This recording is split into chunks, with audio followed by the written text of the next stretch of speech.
Hello everyone, this is Satyajit Patnaik and welcome back to my channel. And today's topic is going to be the latest announcement from Microsoft Power BI, which is Power BI and Jupyter Notebooks.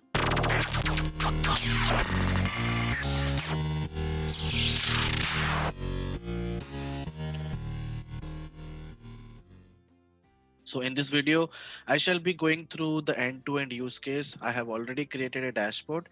I will show you how to publish it, how to do this, how to integrate it with Jupyter Notebooks, and how to extract data from the reports and how to do the analysis and all these things. So whatever has been explained in this blog, I will be going through a small demo for that, which will be easily understandable by you. So let's get started. In case you want to read this blog, you can definitely I'll leave this link in the description below, or else you can simply do a Google search regarding Power BI and Jupyter Notebooks. You will find this blog in the very first page in the Google search. So let's get started, guys. So this is a new Python package which has been introduced by Microsoft team, which is Power BI client, and using that you can easily have your dashboard on the Jupyter notebook itself. And obviously a dashboard will have multiple charts, multiple sheets, right? So let's say you want to analyze a particular sheet, you can easily extract the data using pandas data frames, and then you can do your analysis. Okay, so let's get started. Of course, Amit, who is the product manager, he has explained it very well, but while I was implementing, I got some issues. So it's quite understandable. Once you start following this blog, you also might face some issues. That was the reason I started doing this video, so that you will have an end-to-end clearing. Like whatever issues I faced, you will not face that. Okay, so I'll try to clear it out as simple as possible, as easy way as possible. Okay, so let's get quickly started on this. Now this is very simple. So he has created a package which is Power BI client. Using that package, he is authenticating. Now authentication can be done on multiple ways. If you follow their GitHub repository or their demo Jupyter notebook, you will understand that there are multiple ways of authentication: master authentication, device code authentication, and all these things. So we'll be using device code login authentication, and group ID, report ID is nothing but it's the workspace ID and the report ID. Now how to fetch that, I'll show you. And then we have to create an instance of the Power BI report and load the report to the output cell. And then further steps are there, which are not explained in this particular blog, but if you just dig in further, you will find a lot of resources on that. I'll also leave that link, but definitely if you're watching this video is more than enough for you to understand about this particular package. Let's get started. So I already have a Power BI Pro account, because if you don't have a Pro account, you will not be able to publish a report, right? So I already have a Pro account. So the first step is, obviously we have to create a dashboard. I'm not going to explain how to create a dashboard. Now this is one of the sample dashboards from one of the Kaggle data sets, hate crime in USA.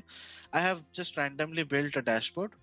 So the first thing what we need to do is we need to publish this. Okay, so we have to go to publish. It's already published, but I'm showing you the steps. So you have to publish.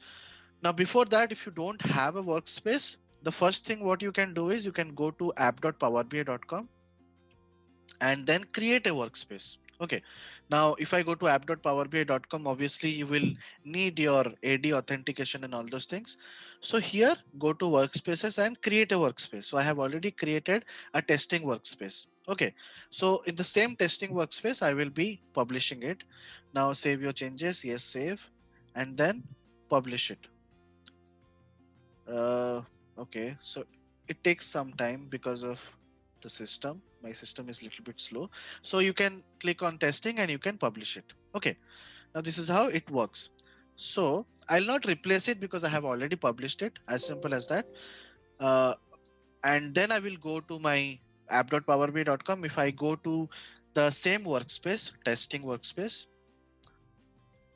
and here you will see your report and your data set. Now if you open your report, you will see your report. Okay, so let's get started, guys. One of the traditional ways of seeing your report was using the iframe, ipython.display iframe library. So how this works is, Now this is a traditional way of seeing a report, but you cannot do anything from this particular piece of code. So that was the reason why they have created a Power BI client. Okay. Now what exactly is this? I have also written that code for this. So this is nothing but once you have the report ready on the app.powerbi.com, you just have to simply click on your report, click on file, embed report, and click on website or portal. So here you will get two links. One will be a HTML code and one will be a direct embedding link. So if you just copy paste this is how it looks like. Okay. Now this is your direct code which can be embedded. So if you want to embed your Power BI report in some website, in some blog, you can easily use this link and embed it. Okay, as simple as that. So this piece of code is basically doing that. Okay, if I run this, uh, as we are already authenticated on this browser, so it will not ask for an authentication. And here you go, you can see this. Okay, so let's get started with what this video is all about, which is Power BI client. So we'll get started. This is the latest method. So I have Power BI client, import, report, and models. So I'll just run this. In this piece of code, I'm just importing the device code login authentication. And here there are two ways of creating a report. One could be your device authentication. One could be your access token. Okay. So get it both the ways you can get it. And once you pass here, so here I'm calling my access token. If you don't want access token, you can also use auth equals to device auth. Okay. So let me run this.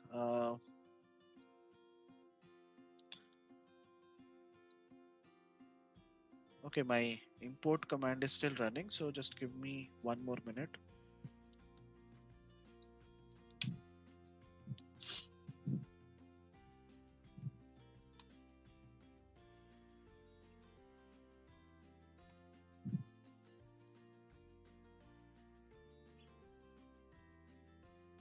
Okay, now you can see to sign in, use a web browser to open the page. So I have to click here. I have to pass this code, and it will ask for the login credentials and all those things. You have to okay, I have to use this link, and then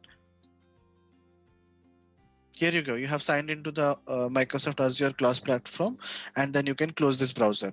In here you can already see that you have logged in, interactive authentication successfully completed. Okay, so you already have the device auth and you already have the access token. If you want to just print it out, you can print it out, but obviously that could be encrypted, so it will not make any sense if you print it out. Now the main thing is how to get the group ID and report ID. Obviously it's a very basic thing if you are already a Power BI developer, but people who are just beginning in to learn Power BI, you might not understand how to get this right. So again, this is one of the challenge which was not present here. I mean, it's quite understandable that these are the very basic things. So group ID is nothing but workspace ID and report ID is your report ID. So how to get it? You have to go to your workspace. Now I have already clicked my workspace. You can see here app.powerbi.com groups slash something. So this is my group ID or this is my workspace ID. Okay. And how to get the report? Just click on the report and it will show you the report ID. So you can easily copy paste this link, and quite evident that this is your group ID. Sorry, this is your group ID and this is your report ID. Okay. Obviously, multiple reports will have multiple report ID. That's quite obvious. So I'm just using this, and here I'm calling the report. So this is just a small callback function, and you can just copy paste it. And let's run the report. So report equals to report, group ID, I'm passing the group ID, I'm passing the report ID. As we already have the authentication done, that is the reason we are able to see the report on Jupyter Notebook. Right now you can see it's an interactive report. Everything is possible. The report has been successfully loaded. Now the advantage of this particular library is that using this library, you can extract the data, you can do further analysis. For example, I want to analyze this particular chart. Now, this chart, if you have already worked on Power BI, you know that it's going to be it's an area chart, right? Now this is a column chart. It could be no, it's not a stacked column chart. It's a normal column chart, right? Similarly, you have to identify which type of chart it is. Now my report is already there. So what I'm getting is, you can see I just have one page, which is page one. Okay. So I'm getting active page equals to report.get pages. So I'm getting the first page and I'm getting the name of it. And here I'm calling visuals equals to report.visuals on page. Now, if you want to know more about these methods, you can probably go ahead and check the GitHub repository of Power BI client. Probably if you just Google it out, I will get it. Power BI client GitHub. Uh, okay, I'll have to search it. I'll provide that link also in case you want to know, you want to see the internal code of what exactly visuals on page does, what is this, what is that. You can go through it. Okay, so the visuals is loaded. Now what I'm doing is I'm just printing visuals. So this is how the visuals looks like. So it will be kind of a JSON format. Visuals is not defined. Okay, let me just run it again. Okay, you can see column chart, donut chart, all these things are coming. All these things are coming. Area chart must also be there. So area chart, you can see the title is incident by year, which is evident that this is this one only. Okay. I have incident ID on my y-axis and all these things. Okay. So the visuals is ready. So what I'm doing is I am fetching the visual with the type of column chart. So obviously, okay, I'll just change it to area chart. Area chart. And visual name. I'm just printing out the visual name. And here what I'm doing is summarize data equals to report dot export visual data.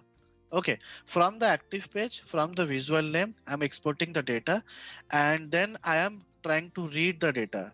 So this is the data. Now my data frame is ready. Now you can see this is nothing but year, incident and the earliest date. This is nothing but the data from this particular report.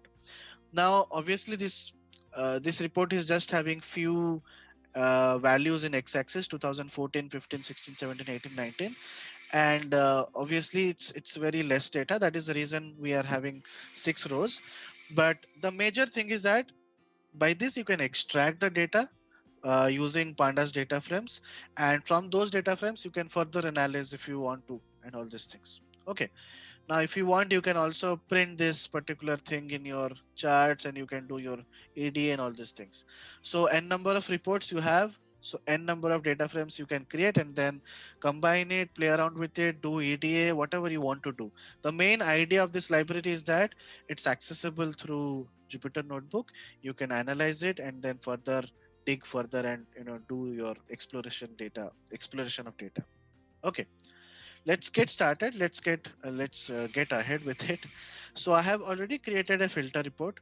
Now what I have done is I have blindly followed Amit's blog and I have done this kind of things. So here what I'm doing is I'm creating an external filter. So filter report bias desk. So how this code has come, if you just Google it out, filters, JavaScript filters, in Power BI, you will get it. So in the latest update, as it's a Python library, I think what they have done is they have just used the JavaScript filters and directly they are using directly in the Python as it is. Very minute changes are there, but you don't have to worry about all these things. So you can see schema basic, target, table, column, operator, values. So what they're doing is they're as it is using in the Python itself. So what we have done, you can see same piece of code, but yeah, here we just have table, here we are having table like in a quotes. So this is how Python works, right? So we have created a filter. Here I'm doing report.remove filters and then updating filters with this filter. So I'll run this code. And here I'm using the ipy widgets interact library, and then using interact, I will be loading the report. Okay, let's do that. So interact, I'll just remove this, not required, filters not required. So let it okay, so you can see, so I have just passed two bias descriptions. Now what are bias descriptions? You can see anti-Jewish. Okay, because anti-Jewish is selected, so that is the reason. You know, uh, let's do that. Let's see. You can see in bias desks there are multiple values, right? Anti-black or African American, anti-Jewish, anti-white, anti-gay, anti something or Latino. All these are valid values. So just I have arbitrarily passed two values. That's it. Just to check if my filter is working or not. Now you can see my report is loaded. If I just change it, see, so it's a dynamic filter which is working. Similarly, you can create multiple filters with, this is just with a arbitrarily I have created with bias description. You can also create with incident ID, with year, whatever you want to do. So the main idea is that you can easily access the Power BI reports in Jupyter notebooks and do these kind of R&D stuffs. You can do EDA and all these things. So that is all about this particular update, and I hope you got it. Now, one of the issues I faced, I'll also talk about that. One of the issues I faced was when I was running this report, I was not able to get the output in this particular screen.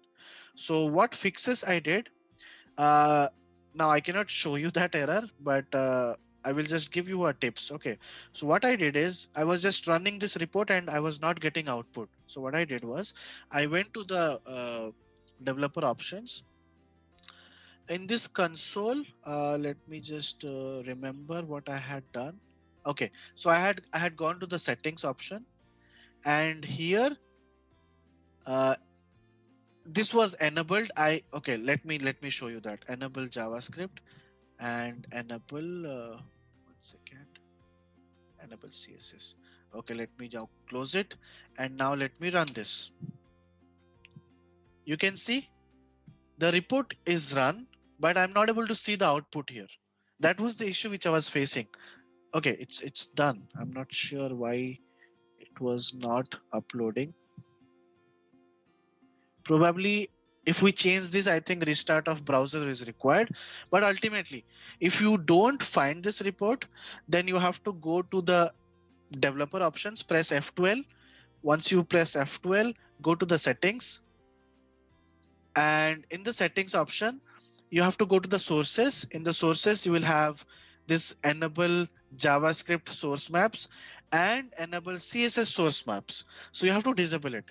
Once you disable it, just restart the browser and done, it will work.